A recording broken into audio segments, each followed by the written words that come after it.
Tiada kata yang manis selain ucapan syukur kepada Bapa di surga. Tuhan Yesus Kristus, pagi yang cerah, kami mengadakan mesbah keluarga, mesbah pribadi. Kami menaikkan pujian penyembahan dan kami boleh menaikkan doa syafaat. Sebelum menaikkan doa syafaat, kami rindu untuk mendengarkan Tuhan firman. Kami hamba-Mu, tetapi kami benar-benar hamba-Mu. Roh Kudus, kuasai hati dan pikiran kami. Haleluya. Shalom. Pagi ketemu dalam kasih Tuhan Yesus Kristus.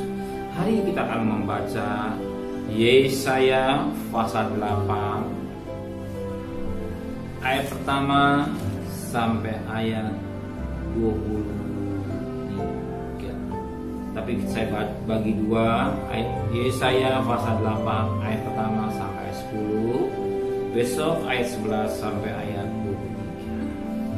Yesaya pasal 8 ayat pertama sampai 10. Anak nabi sebagai tanda. Berfirmanlah Tuhan kepadaku, ambillah sebuah batu tulis besar dan tuliskanlah di atasnya dengan tulisan biasa, Maher Sulal Hasibas. Maka aku memanggil dua saksi yang dapat dipercaya, yaitu Imam Uria dan Zakaria bin Berekya. Kemudian aku menghampiri istriku yang mengandung dan melahirkan seorang anak laki-laki. Lalu berfirmanlah Tuhan kepadaku, namailah dia Mahershala Mahasibas. Sebab sebelum anak itu tahu memanggil bapa ibu, maka kekayaan Damsyik dan jarahan Samaria akan diangkut di depan Raja Asyur. Penyerbuan Asyur ke Yehuda. Tuhan melanjutkan lagi firman-Nya kepadaku, oleh karena bangsa itu telah menolak air Siloam yang mengalir lamban dan telah tawar hati terhadap Rezin dan anak Remaya. Sebab itu sesungguhnya Tuhan akan membuat air sungai Efrat yang kuat dan besar meluap-luap atas mereka, yaitu Raja Asyur dengan segala kemuliaannya. Air ini akan meluap melampaui segenap salurannya dan akan mengalir melampaui segenap tepinya, serta merobos masuk ke Yehuda ibarat banjir yang meluap-luap hingga sampai ke leher, dan sayap-sayapnya yang dikembangkan akan menutup seantero negerimu yang Immanuel. Katakanlah, hai bangsa-bangsa, dan terkejutlah, perhatikanlah ya segala pelosok bumi. Berikat pingganglah dan terkejutlah, berikat pingganglah dan terkejutlah. Buatlah rancangan tetapi akan gagal juga. Ambillah keputusan tapi tidak terlaksana juga, sebab Allah menyertai kami. Kita lihat pada ayat yang ke-6 sampai ayat yang ke-9 ini. Firman Tuhan mengingatkan bagaimana bangsa Israel yang menolak, arti dia tidak sungguh-sungguh dalam mengiring kepada Tuhan. Di mana dikatakan dia menolak, ya, pada ayat yang ke-6, oleh karena bangsa itu telah menolak air Siloam yang mengalir lamban. Air Siloam yang mengalir lamban. Apa? Dalam Yohanes 9 ayat 7 jelas. Di Siloam ada tempat. Yohanes 9 ayat yang ke-7. Yohanes 9 ayat yang ke-7.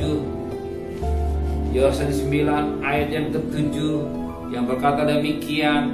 Yohanes 9 ayat 7. Dan berkata kepadanya, pergilah, basuhlah dirimu dalam kolam Siloam, yaitu yang diutus. Maka pergilah orang itu dan membasuh dirinya, lalu kembali dengan matanya sudah melek. Di masa itu Tuhan menyembuhkan orang buta. Dan saat itu setelah dia meludah ke tanah dan mengambil tanah dan pada mukanya, sebagaimana ayat 6. Setelah Yesus mengatakan semua itu, Yesus meludah ke tanah dan mengaduk ludahnya dan dengan tanah, lalu mengoleskan kepada mata orang buta tadi. Jadi ludah ke tanah dan tanah itu oles kepada matanya, dan Tuhan mengatakan, pergilah, basuhlah dirimu dalam kolam Siloam. Nah, apa artinya air Siloam yang menyembuhkan? Bicara air, juga bicara dengan pribadi Kristus juga. Yesus katakan, aku air hidup. Barang siapa minum air ini, engkau akan haus lagi, tapi air yang aku berikan akan memancar dari dalam hidup. Kita butuh air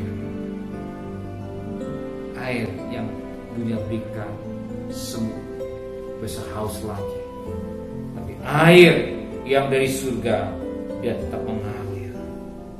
Ya. Ternyata sayang, bangsa Israel menolak. Bangsa Israel menolak. Dia menolak Tuhan. Dan lihat, dia bermain-main dosa. Dan apa yang terjadi? Ya. Dan apa yang terjadi? Suatu ketika Tuhan mengizinkan tentara Asyur menyerbu saat ini Yehuda, dan akhirnya mereka ditawan. Di sini menunjukkan bahwa kehidupan kita, betapa kita penting kita membutuhkan Tuhan. Jangan tinggalkan Tuhan. Jangan mengandalkan dunia.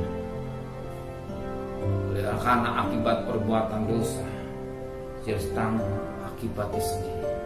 Sebab apa yang kau tabur, engkau akan tuai.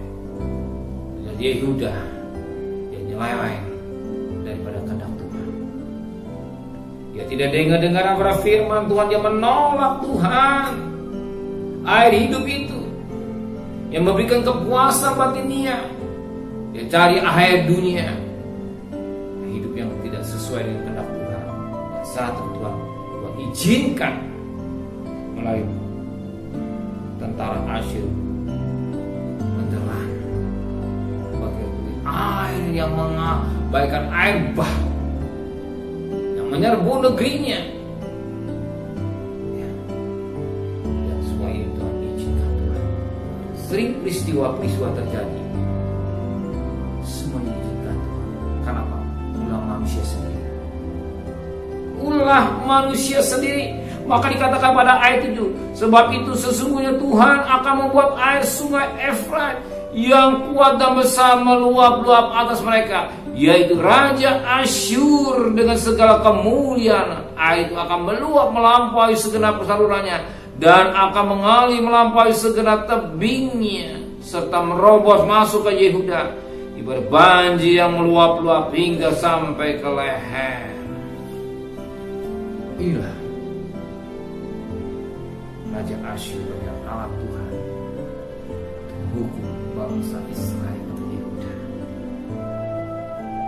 Sering peristiwa-peristiwa yang terjadi dalam hidup manusia jadi alat Tuhan untuk menghukum manusia baik kembali kepada Tuhan. Oh ya, pernyataan Tuhan kenyataan Israel atau Yehuda karena ulahnya sendiri. Di mana ulah? Ketika ayat yang ke-6, oleh karena bangsa itu telah menolak air Siloam yang mengalir lama.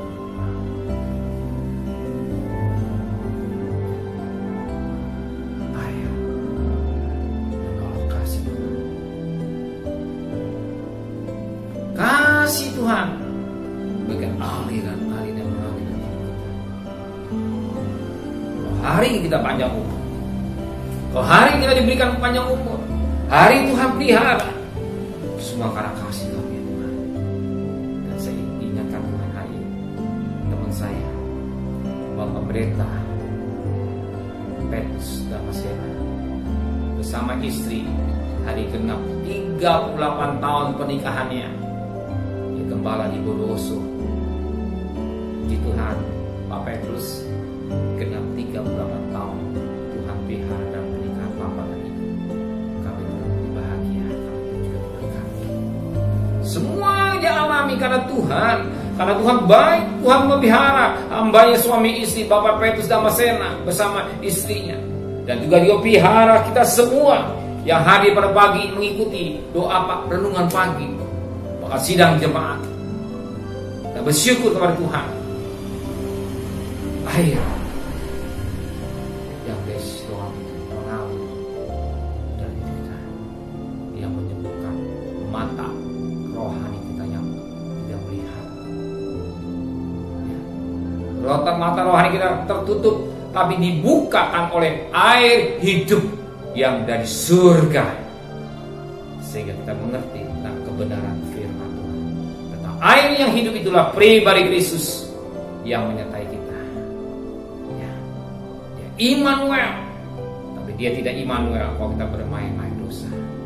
Dia tetap Immanuel menyertai saudara kalau kita hidup dalam kekudusan. Benar Bapa di surga, sekali lagi Engkau ingatkan kami, Immanuel menyertai kami semua kalau kami tidak bermain-main dosa. Dan kami bersyukur oleh firman Allah, Siloam, orang yang buta itu menceraikan ada air Siloam. Air yang hidup itulah firman pribadi Kristus yang menjadikan mata rohani kami bahwa kami butuh air hidup. Dunia yang memberikan air yang semu, tapi air yang hidup yang Kau berikan hidup kami untuk hidup yang kekal sampai selama-lamanya. Terima kasih Tuhan. Terima kasih Tuhan. Terima kasih Tuhan. Dan kami percaya hari kami mencari nafkah, Engkau sudah siapkan berkat buat kami. Pergi dengan selamat, pulang dengan selamat. Jangan satu pribadi anak-anak terpapar virus. Engkau lindungi keluarga kami, benang kemisi, tetap menjaga rumah tangga kami semua. Terima kasih Bapak, kembalikan besok pagi dalam keadaan tubuh yang sehat dan tidak kurang satu apapun juga. Terima kasih Bapak, berkati saudara kami, awas kerja, awas pelayanan, Bapak Pendeta Petrus Damascena bersama istri. Kau sudah pelihara 38 tahun dalam pernikahan, dan keluarga ini keluarga yang bahagia. Keluarga ini diberkati sebagai gembala, Bapak gembala dan Ibu gembala, Bapak tetap mengurapi dengan luar biasa dan tugas-tugas pelayanan. Bapak sebagai bendahara BPN, Engkau juga memberkati hidupnya. Berkat tetap dalam kekudusan-Mu, tetap kasih-Mu melimpah buat sidang jemaatnya, buat pribadi, buat keluarganya. Terima kasih Bapak di surga. Dan kami berdoa Bapak Presiden, Wakil Presiden, para Menteri, para Bupati, Wali Kota, para camat, para lurah, para RW, para RT, para medis, para relawan, para TNI Polri, mereka-mereka yang bekerja di depan Tuhan, berikan tenaga ekstra di surga, berkat kesehatan mereka yang prima. Jangan satu pribadi berpapa firman, pelihara keluarganya sebagai bapak pelihara yang baik. Yang mohon belas kasihan, biar yang sakit semakin berkurang, yang sembuh semakin banyak, biar vaksinnya cepat berjalan dengan baik, sehingga yang banyak orang divaksin dengan baik dengan tidak kurang satu. Belas kasihan terjadi buat bangsa kami Indonesia. Terima kasih Bapak di surga. Terima kasih. Terimalah berkat nikmat dari Allah Bapa, cinta kasih sayang dari Tuhan Yesus Kristus, dan berkat Roh Kudus dari saudara hari ini